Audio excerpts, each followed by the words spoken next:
I want to tell you folks, if you can hang on, Abba has great plans for you. And those plans are for good and not for evil. And it may look as if some of the things that's going on around you are some evil schemes devised by the enemy, but Abba said those are plans for good and not for evil. He's allowing us to go through some things to bring us to the other side. And I believe with all my heart that we have a destiny in front of us that is going to make what we saw written in the Torah and the Tanakh pale in comparison to what Abba's about to do within the supernatural realm with this body that's being raised up right now. And I've been in the ministry for over 37 years, and I've never sensed the excitement. There's something. How many of you can sense that something is about to happen? And I, for one, I'm so grateful because I believe that you need to be exactly where Abba has you placed so that you can wallow out a spot in Him, so that you can become that part of the body that the rest of us needs. And I really appreciate Shepherd John, what he shared. And, you know, we've been in the ministry for quite a long time, and this is the first time that's ever happened to us. So thank you so much. Give Abba praise. Aren't you excited? I don't know about you, but some of the things that I've been witnessing, especially what he's been sharing with me in the scriptures, has just been mind-staggering.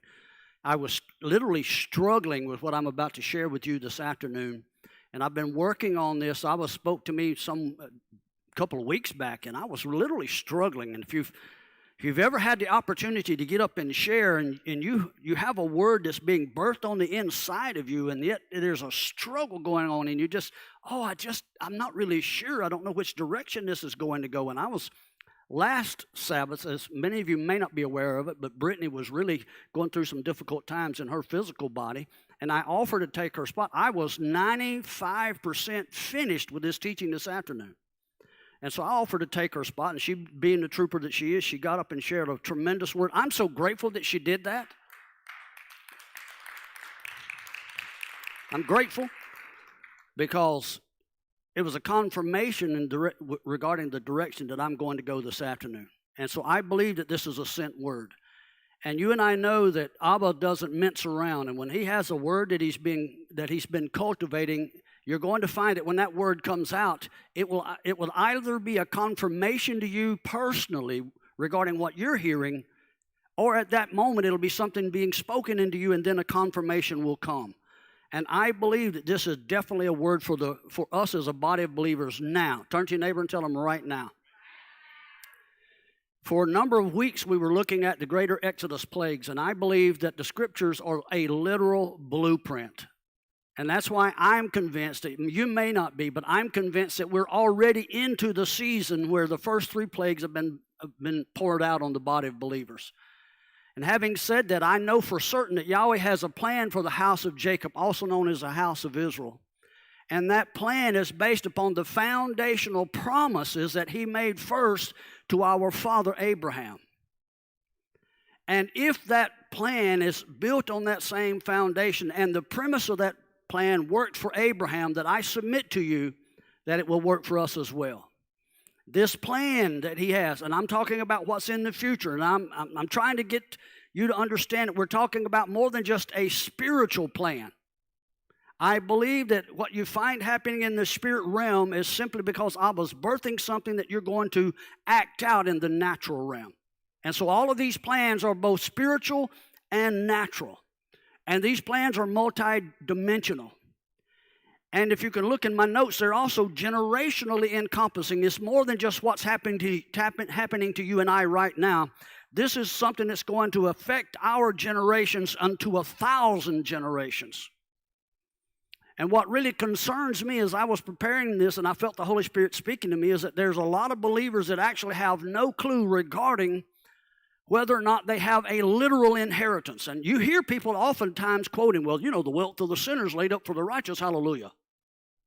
And they believe that spiritually, yes, we do have an inheritance. But I submit to you once again that whatever Father has in the spirit realm, it is also there to be a benefit to us in the natural. And I submit to you that we do have a physical estate that rightfully belongs to you and I as individuals and corporately as the house of Israel. That estate has been usurped, and it's been monetized by the powers that are controlling today's Egypt, or also what you would refer to as Babylon. And I'm convinced as you contemplate what I'm trying to share with you this afternoon, most of the believers, not only do they not really understand, Miss Jean, that they do have a physical inheritance in front of them, but if they did understand it, they're not able to put together the end time scenario that we're in right now. And this end time scenario is one that's really depicting that the outcasts of Israel are being gathered right now for a collective greater exodus. If you believe that what we read in the book of Exodus is actually a blueprint, and you know that if he's going to gather the outcasts that have been scattered, disseminated into the four corners of the earth, then that means that there has to come a greater exodus in front of us. What was that purpose? How will that enterprise? And I believe it's going to be the greatest logistical endeavor it's going to make what happened when Moshe led the children of Israel out of Egypt. It's going to make that logistically pale in comparison to what Abba's about to do in gathering his people from the four corners where the winds are blowing right now. And it's going to cause this enterprise to be something that's going to get the world's attention. And I don't believe it. I'm just going to go on record saying this. I do not believe, even though I'm a student of eschatology, end times, I do not believe that Abba intends for the believing community to be devastated, weak, and destroyed. If that's the case, he is not the God that I've been taught to serve. I believe that he's raising up a remnant that is going to be so powerful, so supernaturally endowed that we're going to cause the earth to tremble whenever we make a move as a body of believers. Does that mean we're not going to go through difficult times? Absolutely not. Drastic times produce a drastic people. Difficult times produce a group of individuals that are cultivated by Abba and who are going to be hybridized by his word and by his DNA and planted in some specific places so that we'll be able to do exactly what he's called us to do. Now, we know that the children of Israel, if you go back and read the scriptures, you know the children of Israel spoiled Egypt upon leaving Egypt or Babylon. And I submit to you that we are also going, listen to me carefully, as we speak, all of the wealth and all of the finances, everything that you can see from a natural regarding what would look like your physical inheritance, for the most part, is being controlled by a banking cabal that has its tentacles stretched worldwide. But I am saying to you this afternoon that Abba is going to shake the foundations of the financial world, those powers that have been controlling your destiny. And Abba's going to cause, when that shaking begins to take place, he's going to cause all of that fluff, all of that chaff to be shaken away. And what is going to remain is a group of individuals that are going to rise to the occasion and are going to fund what we have been calling a great revival. And we're going to fund that, and it's going to be used as a platform to launch us into the millennial kingdom, just like the blueprint there in Exodus. And I want to go on record again as saying that this has absolutely nothing to do with what you've been hearing for the last 40-something years regarding the church's viewpoint of the prosperity message. Are you listening to me? Let me just ask you something. How many of you believe that the wealth of the sinner is indeed laid up for the righteous? How many of you remember what happened when the children of Israel left Egypt? They came out of Egypt so lavishly wealthy that at one occasion Moses asked for an offering from the people to help fund and build the tabernacle, and there was so much wealth that began to come in that at one point Moshe had to tell them, stop, no, don't bring any more. Stop, that's plenty, that's enough.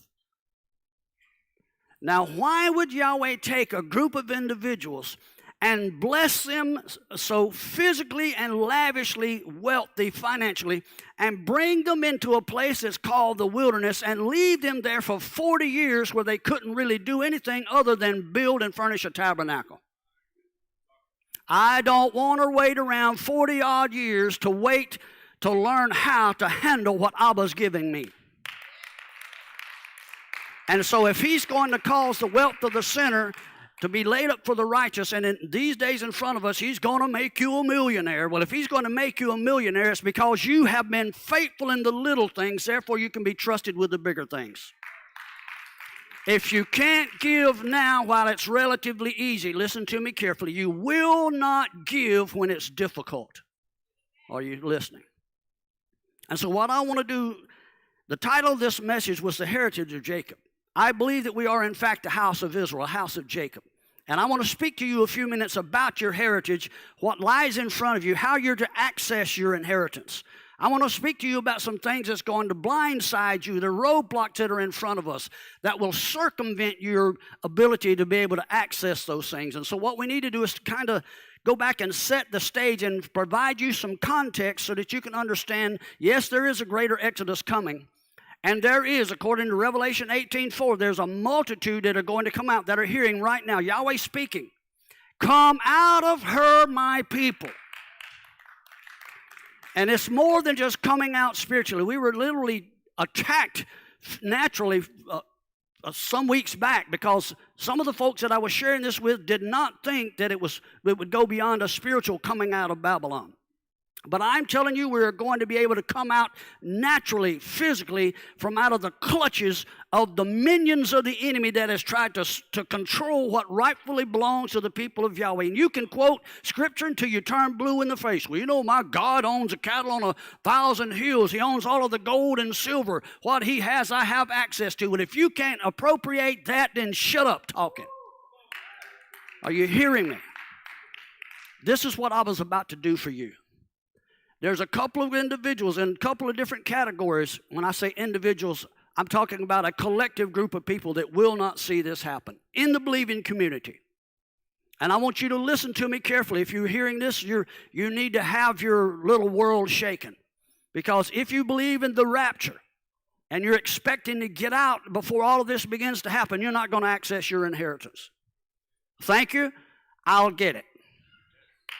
There are also those that are double-minded and unstable in all their ways, and they're going to have the initiative, and they're going to want to get in the mix of this thing because they can see the pot of gold at the end of the rainbow, and so they're going to start out on this journey.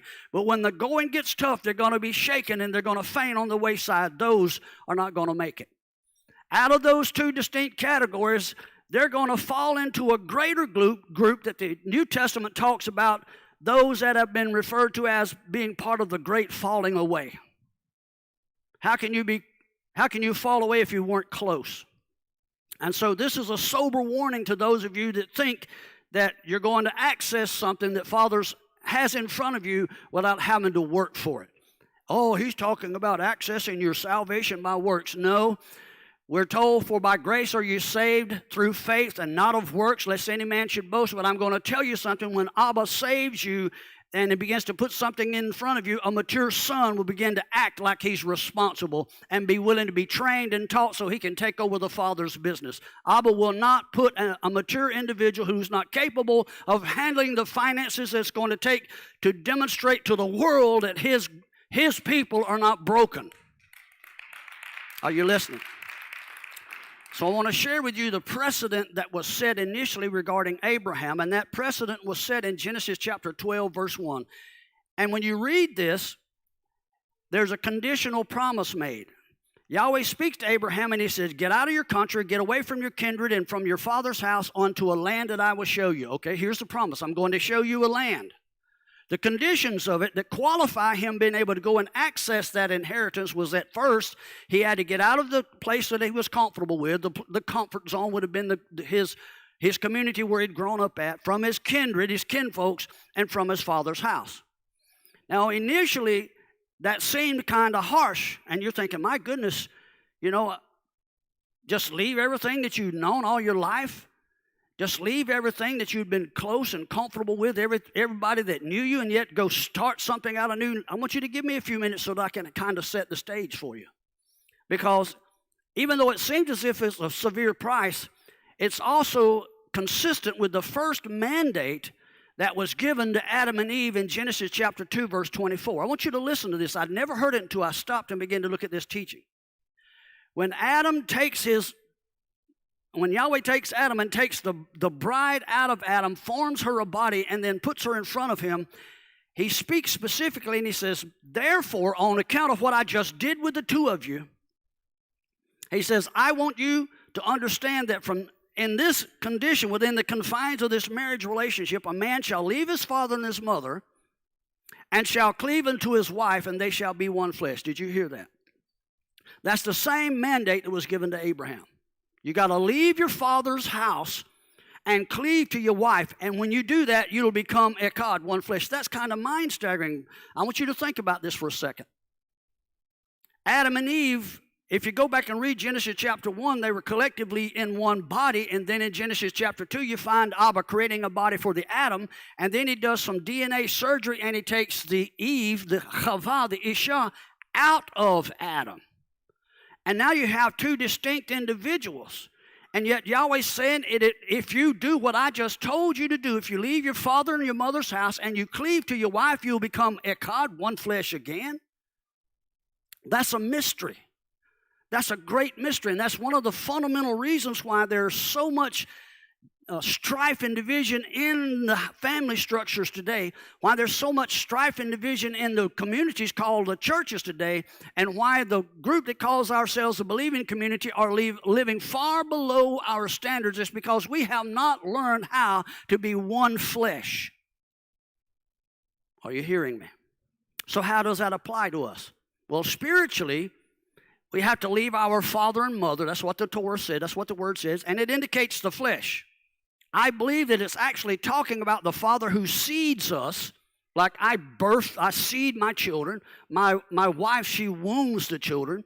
The mother wombs or births us. And I believe that it is, in fact, a reference to Adam and Eve, Adam and Chava, from which you see our genealogy is reckoned. But I believe literally, and I want you to just hear what I'm about to say and mull over it for a few minutes, and don't get upset because you don't understand it. But I believe that the father is this flesh, and the mother or the womb is this mind right here. Are you hearing me? You see how quiet it got? And so spiritually speaking, we have to come to this place in our lives and our relationship with the King to where we're just like Melchizedek. In other words, we have no earthly connection to the first carnal lineage of Adam and Eve. We have to be able to reckon our genealogy from the last Adam, our Messiah. We have to understand that we're no longer connected to that old bloodline of death, but that we've been grafted into a new bloodline. Are you hearing me? But at the same time, Yahweh does things in the natural as a blueprint or a pattern, and so he set that verse there in Genesis chapter 2 where he says, a son leaves his father's house.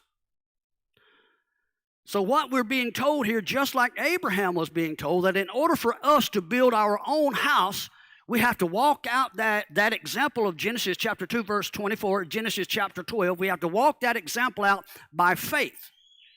That's exactly what Abraham was doing. So what you have to do, you have to go back and look in the Hebrew language, because the King James won't give you any kind of clue of what I'm about to share with you here. Yahweh expresses this to Adam, and then he expresses the same thing to Abraham. And there was a transfer or a transition that took place from Adam down to Abraham. And Adam was the first high priest and king of the earth. And I believe that Abraham later on exercised the same offices as both king and priest in the earth.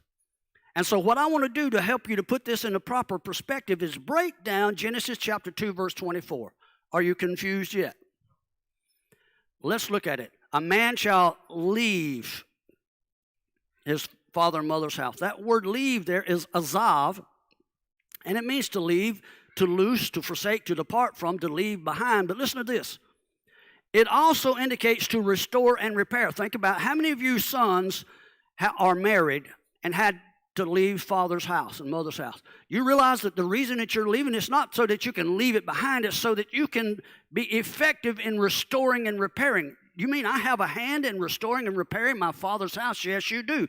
Because my father's house, no matter how great my father may have been, no matter how religious or super spiritual my father may have been, he could not bring forth sons in the image of the Creator. And so I'm born into the earth to continue the lineage. And what I'm trying to do is to restore and repair that. I may not be able to do it.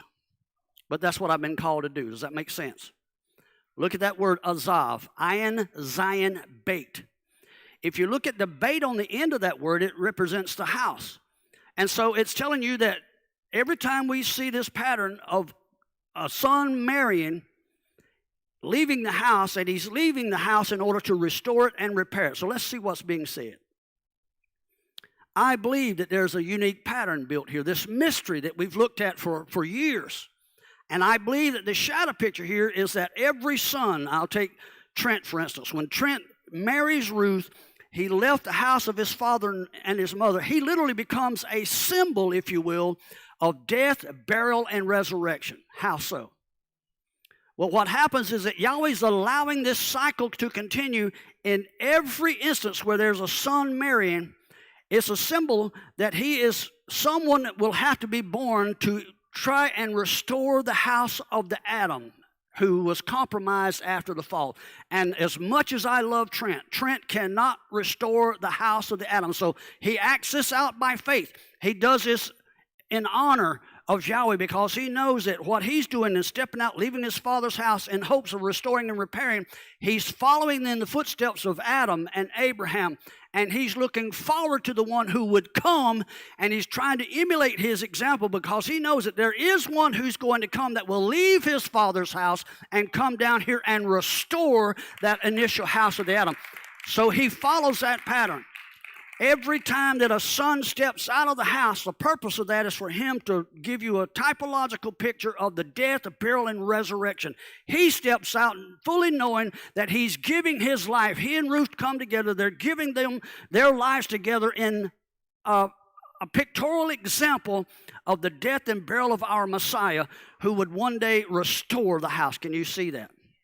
So every time that happened, it shows you that there is going to be one day a son born capable of repairing the house. Say amen there.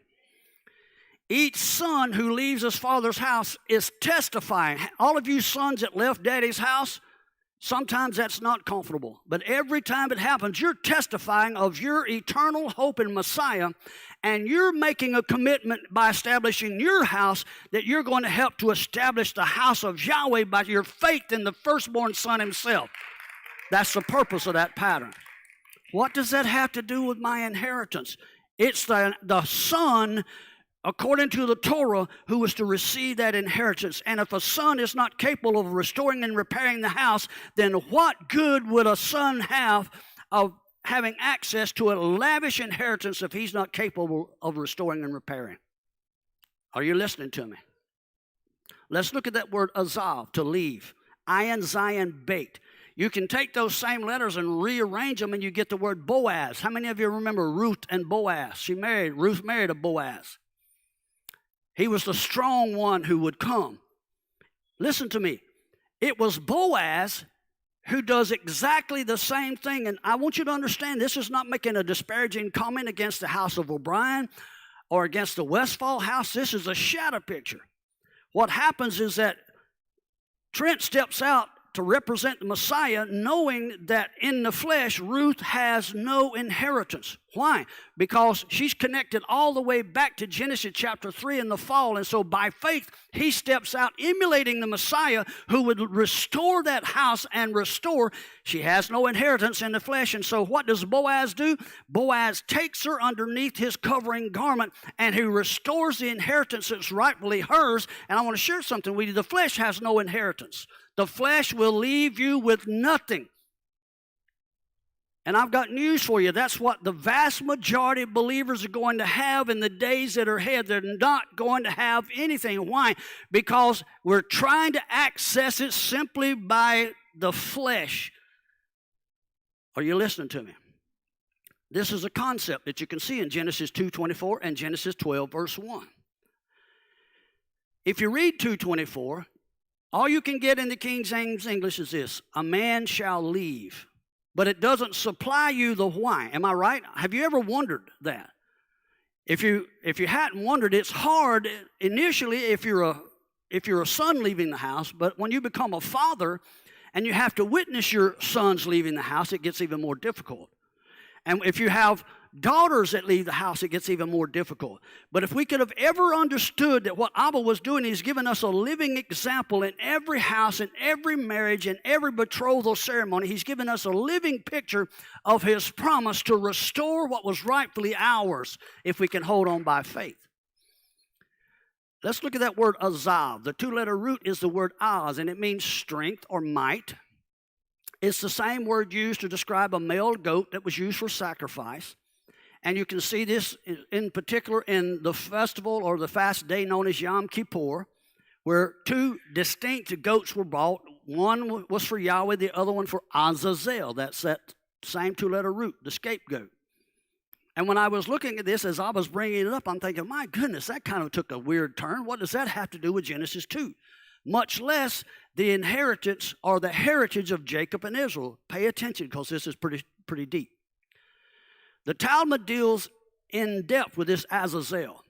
And if you go back and read what some of the rabbinic sages have to say, they actually infer that this part of the Yom Kippur ritual was in some kind of a weird way an appeasement made to a fallen one named Azazel. I personally believe that the goat of atonement and this Azazel, both of the two goats, one that was sent into the wilderness and the one that was sacrificed, were two distinct representations of the work of Messiah. Remember what Messiah was called to do now. We use Trent as an example. He's called to restore and repair the house, right? So both of these goats should give us a picture of the purpose of that son restoring the house. The firstborn son would leave the house of his father. He would give himself wholly. He would sacrifice himself. Can you see that? He sacrifices himself, steps out of the covering of his father's house. Listen to me. That's a difficult thing to do, to step out on your own. And then the purpose of that son stepping out was so that he could restore and repair, and he is supposed to be able to reconcile the house of the Adam. But we can't do it in our own flesh, and so we have to do it by faith, looking towards the coming of Messiah, or in our case, looking back at the coming of Messiah. Does that make sense? And so, just like Yeshua, every time a young man marries, he becomes a kinsman redeemer, as long as he understands the scriptural perspective I'm talking about. He is the strong one who comes. His purpose is to restore the bride who has no inheritance. Does that make sense to you? To me, it's pretty powerful. Now, by the way, the rabbis don't acknowledge what I'm sharing with you, because if they do, then they will have to acknowledge the role that Yeshua plays in the kinsman redeemer. Now, I want you to look back at Genesis chapter 2, verse 24 with me. When it says, a man shall leave his father and mother's house, and then he's supposed to cleave. Turn to your neighbor and say, cleave to his wife. That word cleave there in the Hebrew language is dabach. And it does mean to clean, to cause to be joined to someone or something. It actually gives you a picture of two people being glued together. And again, I thought that was kind of interesting, because Adam and Eve had just been disjointed, just separated, and Yahweh says, now I'm going to rejoin you, make you one. And it's actually hinting that within the capacity that was necessary for them to produce seed, that the only way that they could become one in Yahweh would be to come together in the flesh. And when we think of that, we think about producing children, right? But if you go back and understand, this is prior to the fall. And so there would have been, prior to the fall, no physical need for a sexual relationship to produce children, because Adam and Eve had the ability to think like Yahweh, and they could have literally released the word out of their mind, out of their mouth, and son or seeds would have been produced just like Yahweh did in Genesis chapter 1 and 2. Can y'all see that? And so this is a mystery. And we have to ask ourselves, what is it that's happening here? But hopefully you can remember earlier when I mentioned to you that I felt like the father is our flesh and the mother is our mind. Do you remember that? Every individual sitting, can I just ask you a question? How many in here, and it's okay, you're not divulging sin, you're not confessing anything that I probably don't already know, and probably not sharing anything that others in here don't know, but how many of you by times struggle with things that you think, man, I rebuke you, Satan, in the name of Yeshua? Come on. Can I be honest with you? I would probably be willing, if you would let me hear it, or if I was there to hear what was going on in your mind, I would probably be willing to venture that 98% of the time when you're rebuking the devil, it's not his fault. It's the devil that you look at in the mirror. Hold on, don't get upset with me.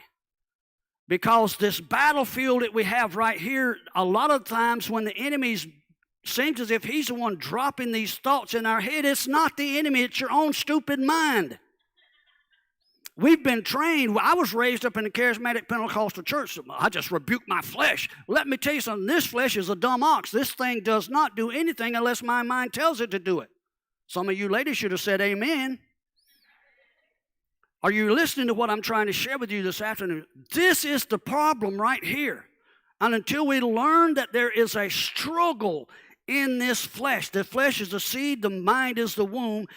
And if we don't understand that, the mind being the place where our womb and our intellect and our emotions are living, then we will never understand what Paul spoke of in Romans chapter 7, verse 23. And I'm telling you, every individual has this issue. And not only do I have this issue as an individual, it is played out in my relationship with my wife. I'm the flesh. I'm the seed. There's the womb. There's my emotions and my mind sitting right there. Come on, guys. You know that the woman's emotional. And the flesh just does what the flesh does. Are you hearing me? What does Paul say? I see another law in my members, warring against the law of my mind and bringing me into captivity to the law of sin which is in my members. And then he goes on in Romans chapter 12 to say this. Don't be conformed to the world. My mind wants me to conform to whatever's going on around the world, the pressures and the cares of the world. My mind wants me to conform to that. And I'm always, as soon as my mind tries to get me to conform to what the world's wanting to do, I start trying to rebuke the devil. And that's why the thing never leaves, because the devil is not the author of what's going on up here. Are you listening to me? In fact, Satan's actually in semi-retirement. We keep his job for him. Don't be conformed to the world, but be transformed. How can I be transformed? Rather than being conformed, I want to be transformed by the renewing of your mind.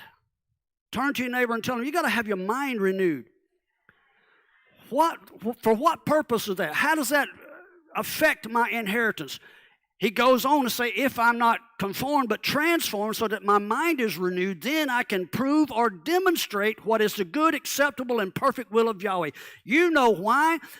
The vast majority of the believing community does not have enough power to blow the fuzz off a dandelion. It's simply because we have not brought our mind under subjection, and our mind is not being renewed by the washing of Yahweh's word.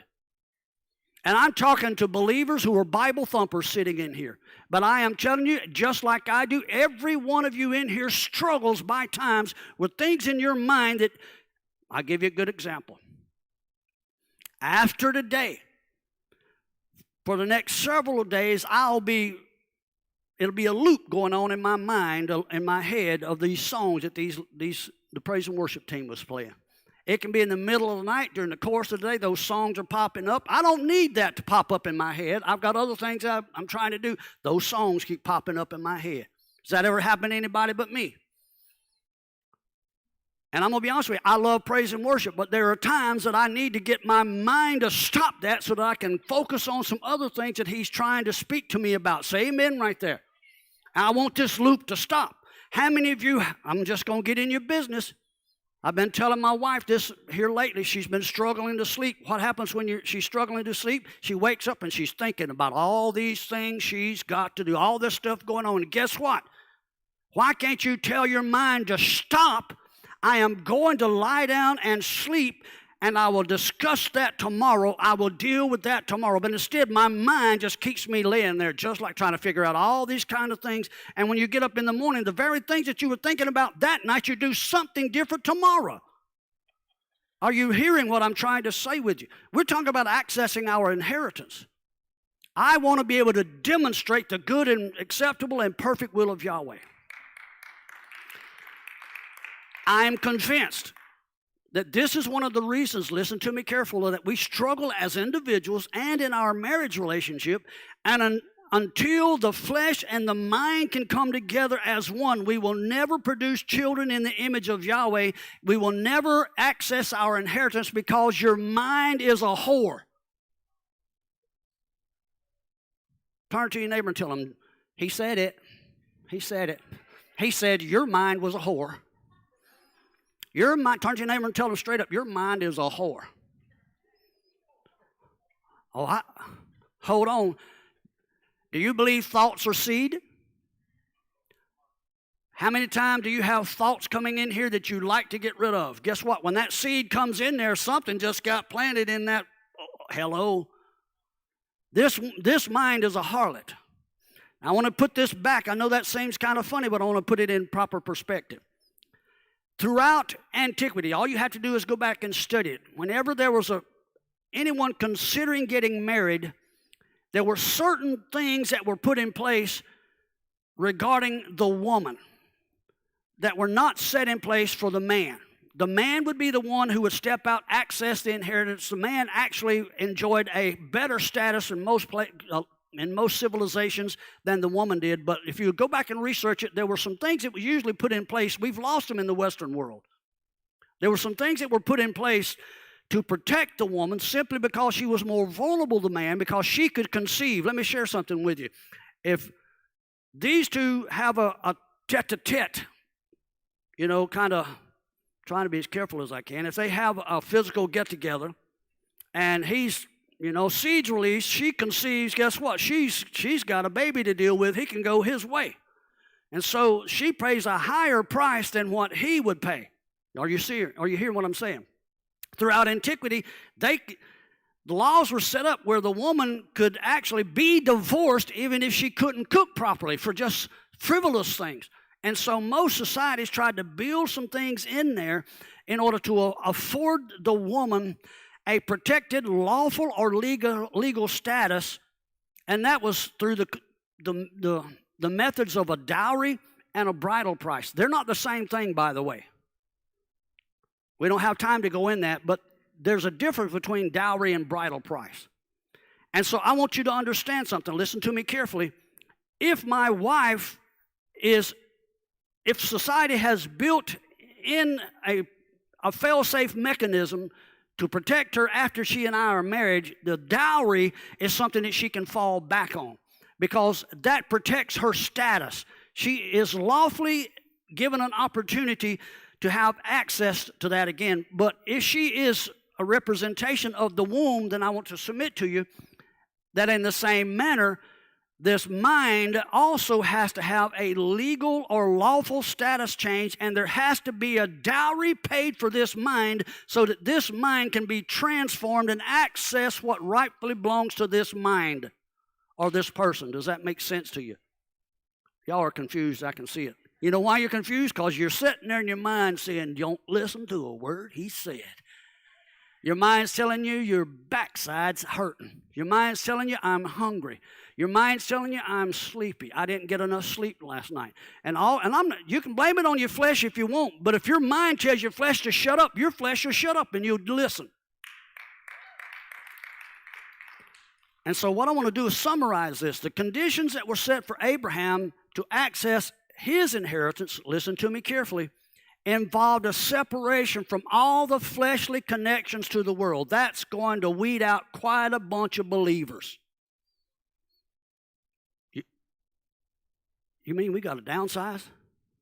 You mean we got to cut back some of these fleshly connections? Don't let my wife pick out which one I'm going to cut back. Okay, let me pick that out. But, as usual, the mind will have its say.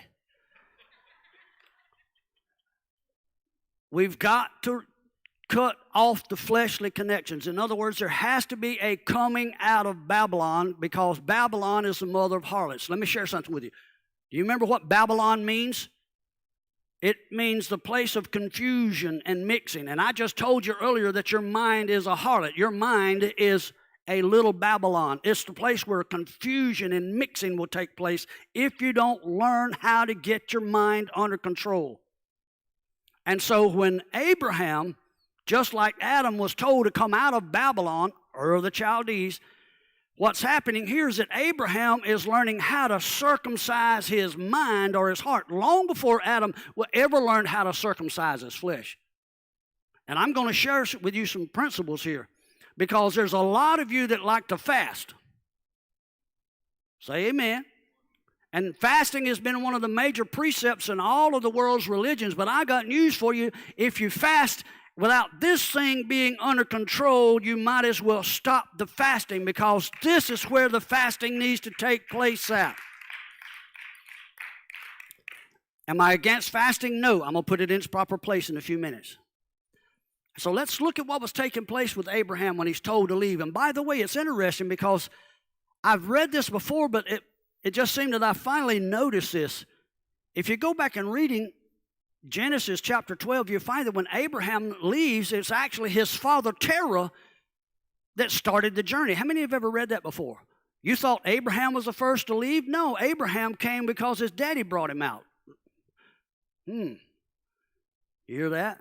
You think maybe Abraham should have left daddy's house like he was told? Terah, the father of Abram, brings out Abram and Sarah and Lot, the son of Haran, and they arrive and dwell at a place that was named after his brother Haran. And then Terah dies. Again, if you read this in the King James English, you can't see it, but I want to break it apart for you.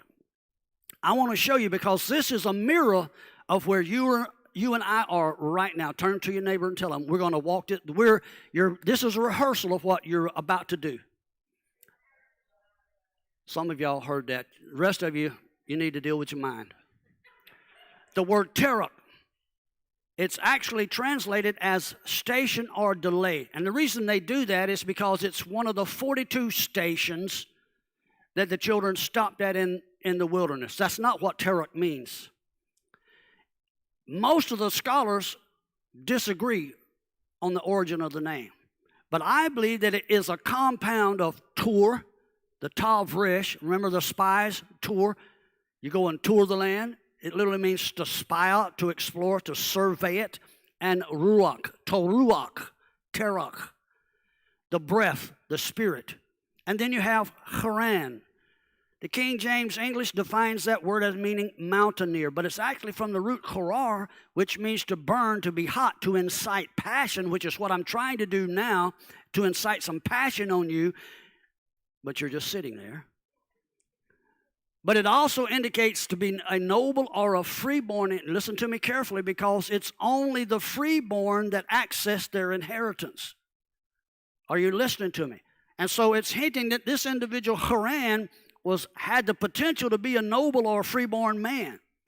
It carries with it the primary idea of brightness and purity, like a man that had a moral upstanding in the community, no social stain on his life. But I believe, if you go back and look at that condition would have only have been obtained by him had his mind have been in the right place. Are you hearing me? Now, when I was looking at this word, you can go back and look at it yourself. Complete Word Study Dictionary of the Old Testament has this word Haran as meaning the road or the way, but there's another Akkadian word that's translated as intersecting roads. This place, Haran, where Terah brings Abraham and Sarah and Lot and Haran, he brings them to this location that's also called Haran, and it's literally a crossroads. It's an intersection. And so Terah and Haran are two individuals who were brought to the crossroads in life. A choice has been set in front of them. Now, you know what happens. Abraham makes a choice to go on. These individuals sit here just like James chapter 1, verse 8, which says, a double-minded man is unstable in a couple of ways. Excuse me? How many of you really believe that? Raise your hand if you believe it. Then why are you struggling with your mind then? Why are you struggling with your mind? If you know a double-minded man's unstable in all his ways, why are we on a teeter-totter? Yahweh's trying to show us something. We are going to have to get these minds of ours under control. Don't even think about electromagnetic frequencies and all these things that they have to assault your mind with today. I'm talking about dealing with this entity that's sitting in the top of your skull that you're going to have to learn to subjugate and make it do what Yahweh's word says. Now, most scholars believe that Terach was an idolater. And some will even say they'll give him a pass here and say, well, you know, because he leaves with Abraham on his way to Canaan, that he actually repented, and he's on his way to the Promised Land. And then they say that the Promised Land was the place, everybody knew it that day, this was the land of Yahweh, this is where Yahweh resided. And so he had made a teshuvah, he repented, and so with Abraham and his family, he's sashaying on the way, but he stops at Haran.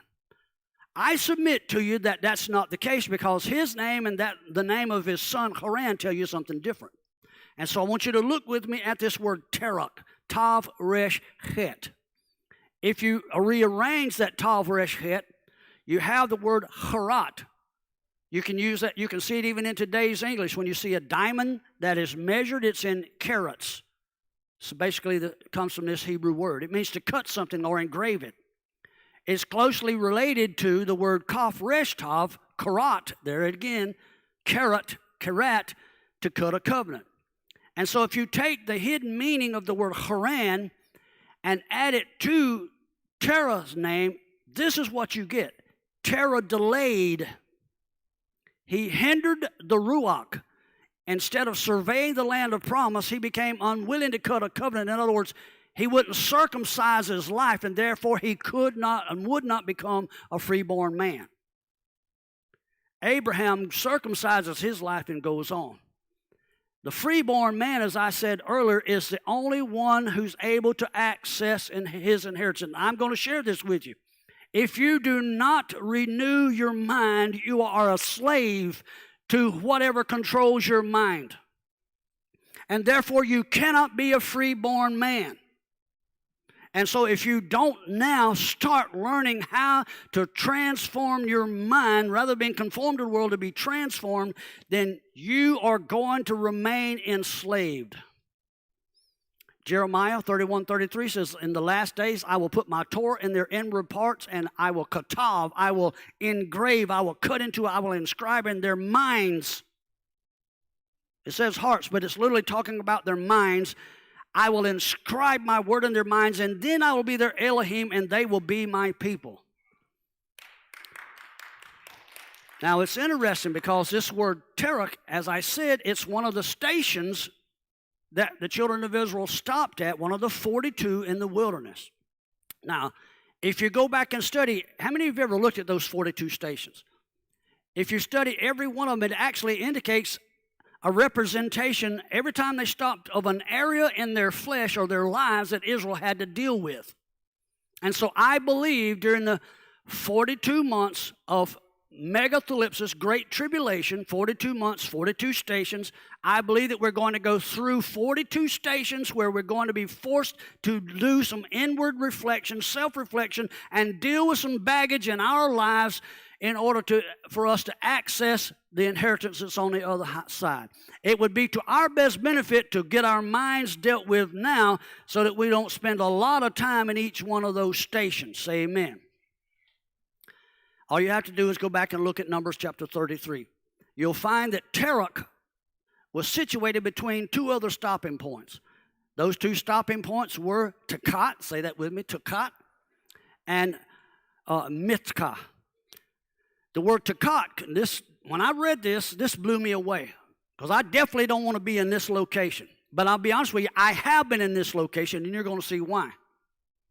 The word Takat comes from a root that means depressed, not in the sense of you're just beaten down with your mind, although it can allude to that. But it actually indicates to be under or to be beneath something. And then you have the word Mitkah, which is translated as sweetness. I hate the King James English. These translators actually mistranslate it, in my opinion. This word actually indicates to suck off or to feed off, to leech off of something. Wait a second. That stopping place was right between being a place where they were depressed and something was leeching off of them. Are you hearing me? It seems that Abraham's father, Terah, was one of those who was, oh, this blew me away. Terah was one of those who was more content to live beneath his status and feed off of or live off of others than he was willing to make a commitment for a lifestyle change and cut a covenant with Yahweh. To cut a covenant with Yahweh involves a circumcised lifestyle. Turn to your neighbor and tell him, let's get the knife. Like many, listen to me, we're going to follow this same pattern. And so just like many, I believe the entire believing community is going to come to Haran, the crossroads. How many of you guys have been in L.A.? What does a traffic jam look like? Everything bottlenecks and sits there for a while, doesn't it? Guess what? We're all going to come to Haran. We're going to come to a crossroad in our life, and there's going to be a lot of the vast majority of people who will never leave. They're going to die procrastinating, hesitating to commit. And I want to ask you, listen to me, everybody. I'm going to try and move slowly across the audience, and I'm going to try and catch every eye. I'm looking in your eye. Don't close them. Don't close them. I'm looking. They're the one trying to cover up. Catch your eyes. Catch your eyes. Everybody look. I'm trying to catch them. Have you ever had a word from Yahweh to telling you to do something, and you were afraid to move, and so you procrastinated, and therefore you stopped in a place that became a crossroads, and it bottlenecks, and you caused a traffic jam because you refused to get up and move and access your inheritance? Turn to your neighbor and tell them, we're not going to be the cause of a traffic jam. What does Haran have to do with accessing our inheritance? Haran is the place of the crossroads. Now I want you to listen to me carefully, because ancient history identifies this place as one of the two centers of moon worship. One of those was Ur of the Chaldees. And so it's evident that they brought their idolatrous practices right here to the crossroads, and they stopped. And it became the second greatest center for pagan moon worship. Are you hearing me? Now listen to me. It might seem as if this is insignificant. What does moon worship have to do with either accessing or not accessing our inheritance? Well,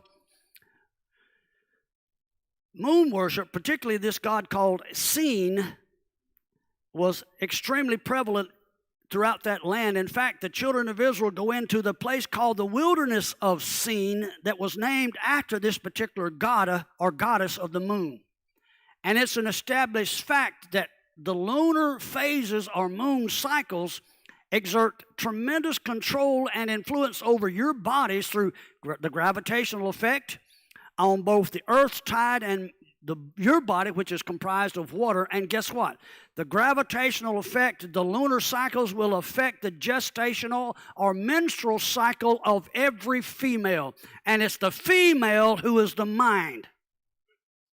And so if you're not careful, it is the god of the moon that is going to control your mind. They got here at the place called Haran on their way to access their promise, their inheritance. It bottlenecks. They start contemplating what the god of the moon had to say, and so they become a bottlenecked area, a traffic jam, and they never get any further. They procrastinate and lost what they had access to.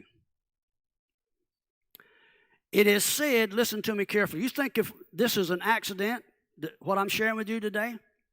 It is said that the moon is the sign that actually controls one of the signs of the zodiac called Cancer. How many of you were born under the sign of Cancer? In Hebrew, it's the sign called Chloria. The moon controls Chloria. Chloria is also known as the sheepfold. The sheepfold, or the believing assembly, is controlled by the moon because we have not learned how to control our own minds. I don't know if I believe that. See, there you're struggling now. Romans chapter 12, verses 1 and 2. Philippians 2:5 says, let this mind be in you, which was also in Messiah Yeshua. I'm going to break that down and show you what that literally means. Isaiah 26:3. I will keep him in perfect shalom who has a struggle controlling his mind. No, I will keep him in perfect shalom whose mind is stayed on me. How can I be in such uproar? How can I be struggling with all the things that's going on in my mind and yet have peace? Are you hearing what I'm trying to say? This is an indictment that is being served against us. Every one of us struggle with some issues in our life, and it's simply that we have got to get these minds controlled. 1 Peter chapter 1, verse 13 says, gird up the loins of your mind. Wait a second. When you hear that term loins, we actually think it's talking about the waistline, but it's actually talking about the mind as the seat of our procreative ability. In other words, gird it up. Make sure that it's properly protected so that you can speak Yahweh's word, release the seed of his word in your circumstances. And so I submit to you that Haran was the place where the God who controls the mind has to be challenged. We're at the place of the crossroads right now. And we have to understand that the children of Israel go through this same location when they go through the wilderness of Sin on their way to Mount Sinai. They have to go through that same place. I believe it's like a cattle chute where the gates are wide open and it forces them into a narrow bottlenecked area, and they have to keep moving or stop. If you don't keep moving, you're going to stop. If you stop, you cause a traffic jam. If you cause a traffic jam, you get comfortable. You're willing to sit there and you'll listen to what your mind begins to tell you, and you've lost your inheritance. That word seen comes from a root that means thorn or clay, and it's close to the word Sinai, which means, or is translated as thorny. Klein's etymological dictionary says that Samic Yod Nun root is seen in several cognate words, which means with, together, grouping together, and assembly, to combine or to unite together. And both Sin and as I said earlier, they were places, listen to me, they were places where people were migrating. People were coming out. They're migrating. Just like the believing assembly, the outcasts that are being gathered from the four corners of the world, we're migrating. We're going to come through this place.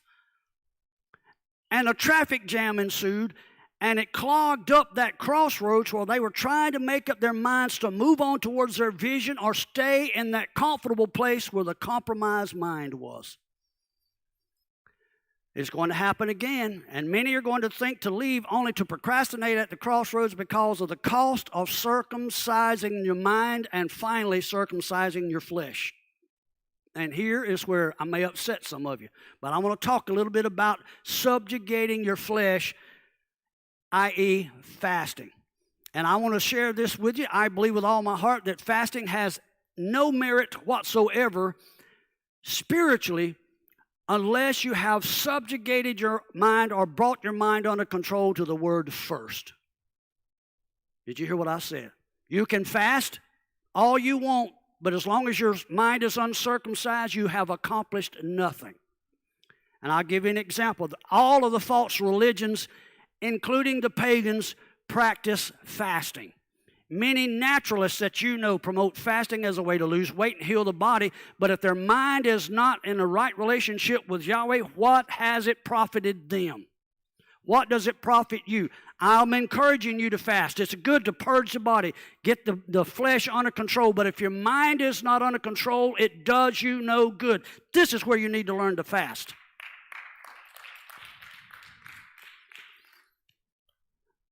It's my opinion. I'm going to skip the next one real quickly. I believe that Mount Sinai and, I'm going to go back so you can see what I'm talking about. Sinai and Horeb, the two twin mountains where the children of Israel came to, were known as the mountains of Yahweh. And I'm convinced that Yahweh, the area of land that Yahweh gave the children of Israel as their inheritance, and I've got some pictures that I can show you. It actually is literally depicted as a man laying out on the earth. I believe it was laid out in the form of a man, just like Adam was first laid out on the earth, like Jacob would have been laid out on the earth. Abraham was laid out on the earth. Isaac was laid out on an altar. Yeshua was extended into the heavens in the form of a man on the earth, the altar of Yahweh. Are you with me? Now, if you go back and look at the two mountains, Mount Sinai and Horeb, in relation to that man laid out on the altar, the two mountains would have represented the upper thighs or the loins of that man.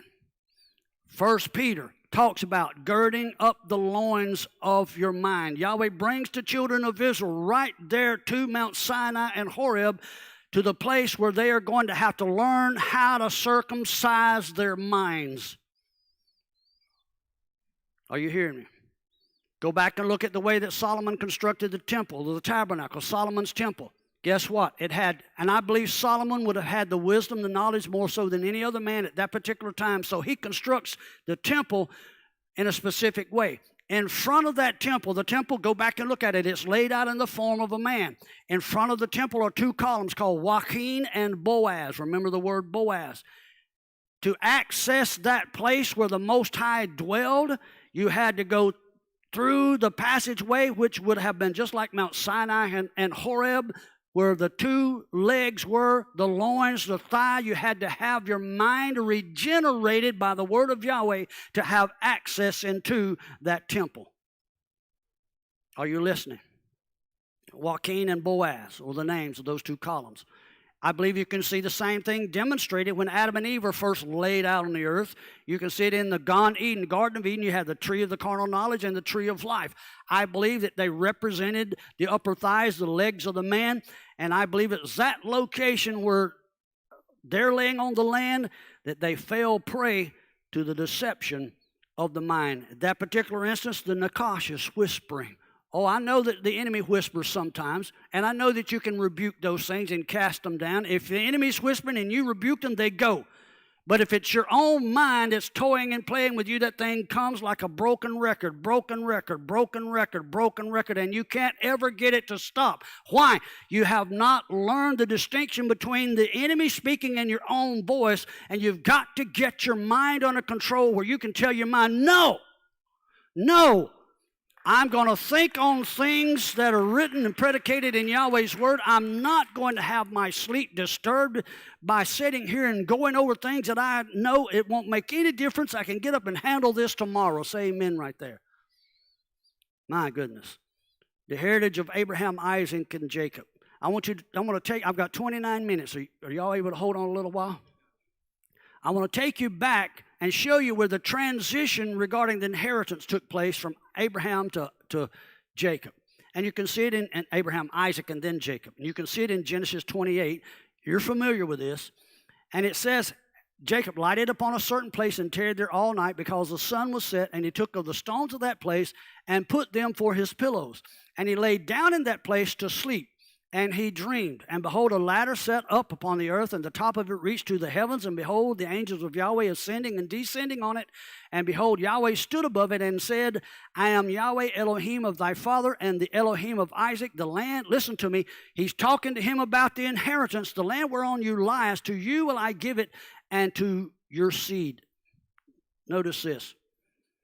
The transition's taking place. There's couple of qualifying factors that you have to understand that took place here. First of all, Jacob comes to the place. The Hebrew word there is makom. He came to a literal place. I'm convinced that that was his destination from the very first time that he left, Beersheba, the well of the sevenfold covenant. He comes specifically to this place. It's a literal place. It is a station. Listen to me carefully. It was a place of standing.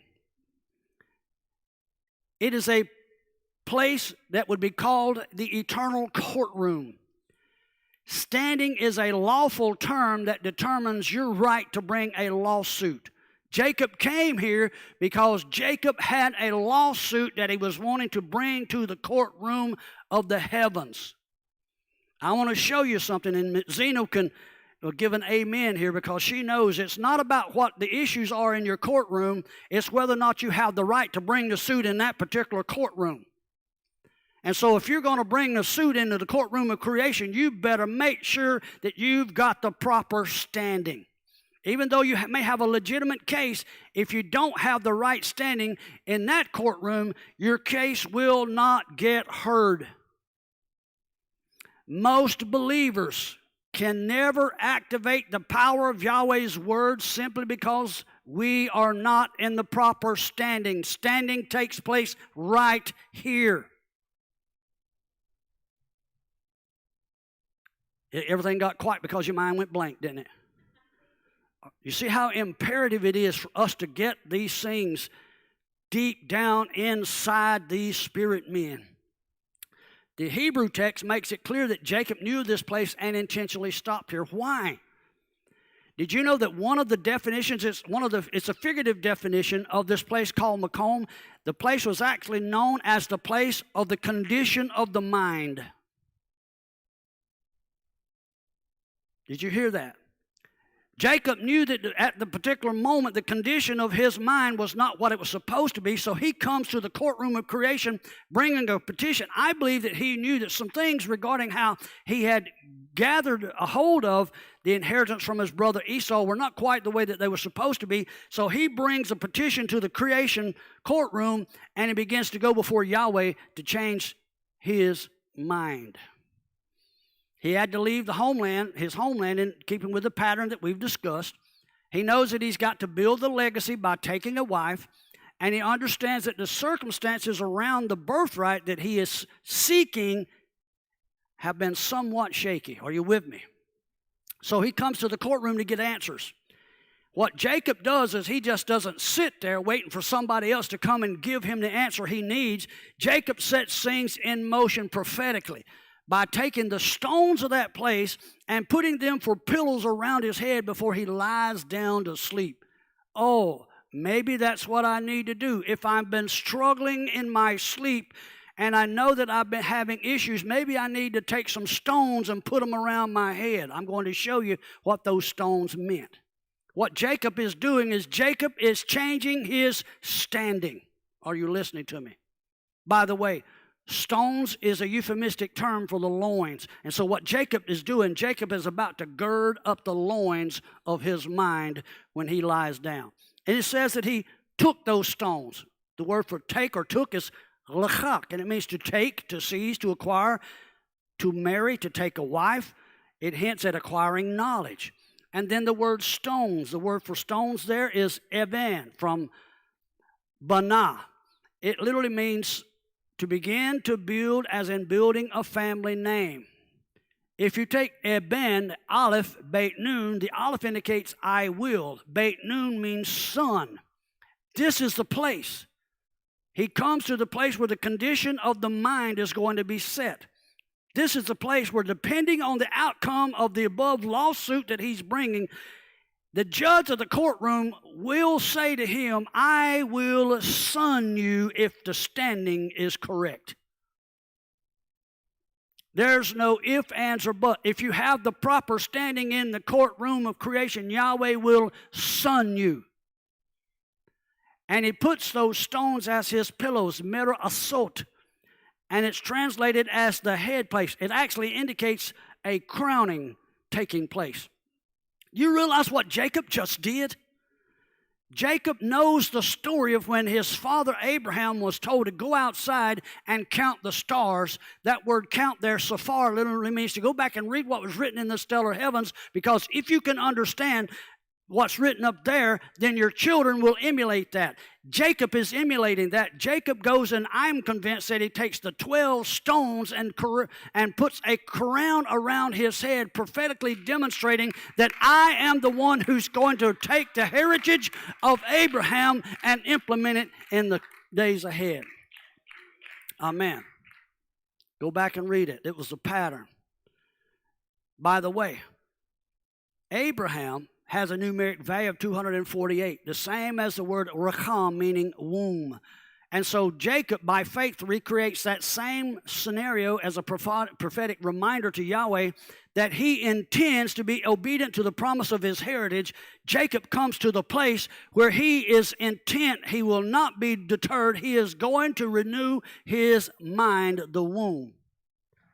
And it's interesting because Israel is later taken to the wilderness. The word for wilderness, Bamidbar, is a place that indicates the bait or the house where the word is released, the seed is released. And it's interesting because it has the same numeric value, 248, as Abraham and womb. They're taken to the place where the womb of their mind can be renewed so that the word of Yahweh can be released into it.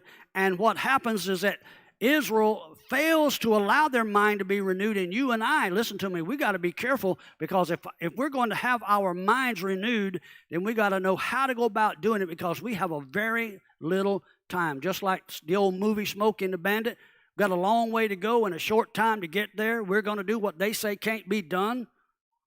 Are you hear me? Turn to your neighbor and tell them they say it can't be done. Jacob stops at this place called Bethel. It is a word that has a numeric value, the same as the word Betula. He stops at the place where it means virgin. He's coming to the place where the status of his womb is about to be declared virtuous. The status of his mind. Are you beginning to see this? That place, Beit El, was also called Luz. And this is interesting because Luz is a word that's actually translated as almond tree, and it has a numeric value of 43, which is the word chala, and that word means to be sick, diseased, and weak. It indicates to entreat, to make an appeal. But it's also related to the word kala for bride. And so what happens when Jacob comes here, he comes to the place that is called the house of Yahweh, where you can either be a virtuous bride with a womb ready to receive the word of Yahweh, or you can come here to this place where you can be weak, sick, and diseased, and you can beg and appeal Yahweh all you want. Jacob understands that his mind is about to be changed. He's changing his status. He's changing his DNA. And because he sets that in motion prophetically, Yahweh answers that with the prophetic vision of that dream. And that dream was nothing short of the DNA helix of Yahweh. I believe what he's doing is he's getting a transfusion while he's laying there with his mind surrounded by the word of Yahweh. His mind is being changed. That place, Luz. The rabbis say that the word Luz it's interesting because when he lays his head down on the pillow, the back of his head is laying on the stone, and right at the base of the skull, some say it's the tailbone. I believe it's the base of the skull. There's a bone that's called the Luz bone, which they say is indestructible. They actually say that it's the source of your physical body's resurrection. And so it's my opinion that Jacob comes to this place knowing that he is the son who has incurred death, but what he's about to do, he's having a mind change. He's changing his status. He comes to the courtroom of creation, and he knows that he's looking forward to one who would change his status, the death, burial, and resurrection of the Messiah. So he lays down there prophetically symbolizing that he is in union with the covenant Yahweh created with Isaac and with Abraham, and he has set this thing in motion. Hallelujah. Luz, a numeric value of 43, is the same as the word Gil. That means to rejoice in Yahweh. It talks about dancing in a circle. It points towards a generational cycle or an age. It's the same root of the word Gilgal, the place where Joshua circumcised all the children of Israel after they crossed over Jordan. It's also the root stem of the place where Yeshua started his ministry, Galilee. The mind is a terrible thing to waste. Yahweh wants you in control. There's a word here that we've looked at before that I want to make a connection, and we're getting close to the end. It's the word for delight, and it's in our closing text this afternoon, and it's the word oneg, to delight oneself in Yahweh. You can take that word oneg and you can twist it around, and nun gimel ayin, and it becomes nega, to a plague, leprosy, to strike. Nagah comes from a root that's closely related to haga, which means to meditate, to move, or to affect your mind. Are you listening to me? If you delight yourself in Yahweh, you can move, you can affect, you can change your mind. If you refuse to delight yourself in Yahweh, you will be stricken with leprosy. Well, the rabbis say that leprosy comes from what? An evil tongue. Where does your tongue and its evil inclinations originate? Right here. This mind causes leprosy in my body. And so if I want this mind change, if I don't want to have leprosy in this body, instead if I want to have the delight of Yahweh in this body, I've got to meditate in the word day and night. Yeshua was made leprous and struck on our behalf, but he meditated. Go back and read it. He meditated. He delighted himself night and day on the word, and Joshua was instructed. Go back and read Joshua 1:8. He was instructed to meditate in the word. Let me read it for you. For those that say the law's been done away with, this book of the law shall not depart out of your mouth. Well, what are you speaking then? But you shall meditate therein day and night until the church decides that Jesus did away with it, that you may observe to do according to all that is written therein. For then thou shalt make thy way prosperous, and then thou shalt have good success. Philippians 2:5, let this mind be in you, which was also in Messiah Yeshua, who, being in the form, image, that word form there, can also indicate one's due portion or his inheritance. Who being in the form of the image, but also his due portion or inheritance of Yahweh, thought it not robbery to be equal with Yahweh. Let me break that apart for you. The word for not there, means cannot, naturally. The word for robbery in the Greek is harpagamos, and it indicates to seize or to hold fast. The word for equal there is isos, like an isolateral triangle, to agree together. In other words, when you break those words down, even in the Greek it says that Yeshua knew that in order to access his portion, his inheritance, that he had to seize hold of the opportunity to be in agreement with the word of Yahweh. This is what it means to have the mind of Messiah in you. And so as we close, I want to read to you what Isaiah 58 says. And we're going to cover a range of things here in this verse. Isaiah 58:14 says, then, which indicates something transpires before we get to verse 14.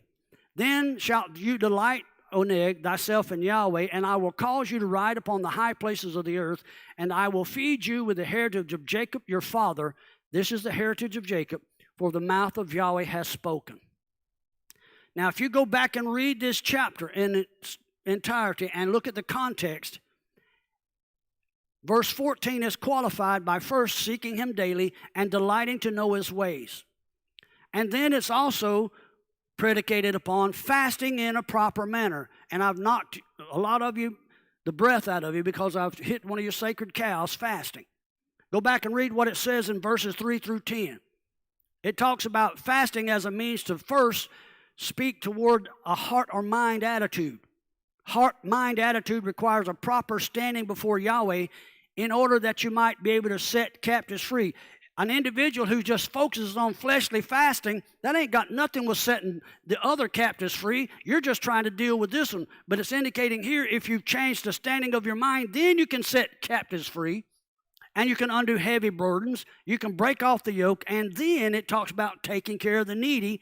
And it also indicates you have to set your family in proper order. That means your mind changes. You affect the entire household. And lastly, it says, if you keep the Shabbat, you will access your heritage.